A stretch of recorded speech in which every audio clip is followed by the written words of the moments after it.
The cabin of the Boeing 747 was bathed in the soft, rhythmic hum of a long-haul flight. At 37,000 feet, the world outside was a canvas of deep velvet black, punctuated only by the distant, uncaring stars. Inside, 263 lives were suspended in that peculiar state of mid-air limbo. Books open, tray tables stowed, eyes drifting toward sleep. Up in the cockpit, the air was different. It was sterile, focused, and humming with the silent language of gauges and needles. Captain Eric Moody sat in the pilot's seat, his hands resting lightly on the controls, his mind already drifting toward the landing in Jakarta. Then the world changed. It started with a smell, a sharp, acrid scent of sulfur and ozone that snaked through the air conditioning vents. Then the engines, those four thundering hearts of the aircraft, began to stutter. One by one, they gasped, choked, and went silent. The roar of the 747, a sound that had been the heartbeat of the cabin for hours, vanished. In its place came a terrifying, unnatural silence, broken only by the rushing hiss of air against the fuselage. The massive 170-ton machine, a marvel of engineering, had suddenly become a brick.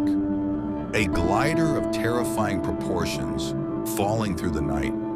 The oxygen mask dropped, a sudden yellow tangle of rubber and plastic swinging above the heads of the passengers. The light of the cabin shifted, the atmosphere darkening as the emergency system struggled to catch up.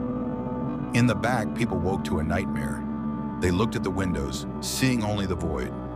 Some pulled the masks over their faces, their hands trembling, their hearts hammering against their ribs. In the dim, flickering light, pens scratched against paper, hurried, tear-stained farewells to families who were thousands of miles away on a continent that felt like it belonged to a previous life.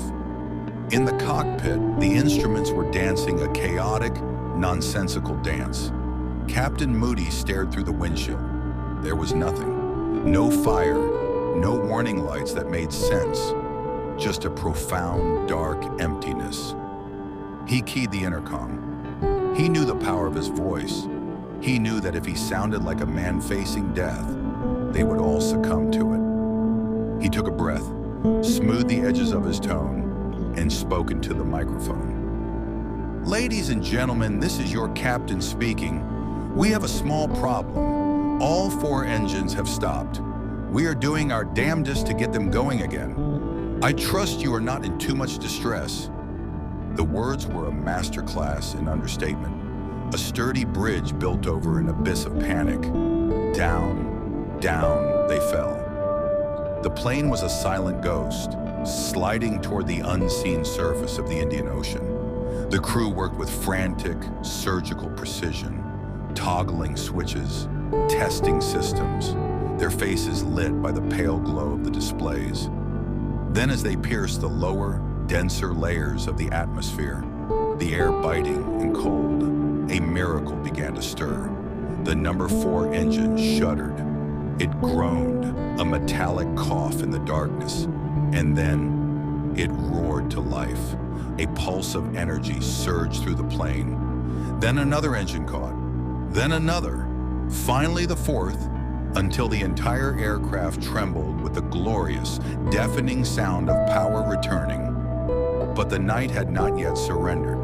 The cockpit windshields were frosted, etched, and scoured by the unseen abrasive dust of the volcanic cloud they had passed through. The glass was opaque, a milky curtain blocking their view of the world.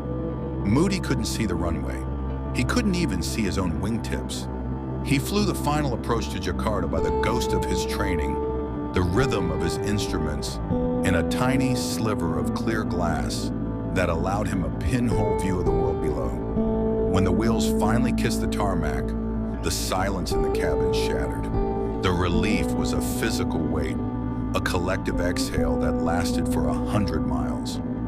As the plane came to a halt, the reality of what they had endured began to settle.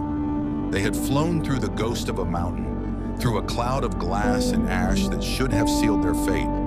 They had survived because a man at the controls chose to be the calmest voice in the room. Years later, when people asked him about that night, Eric Moody would simply shrug.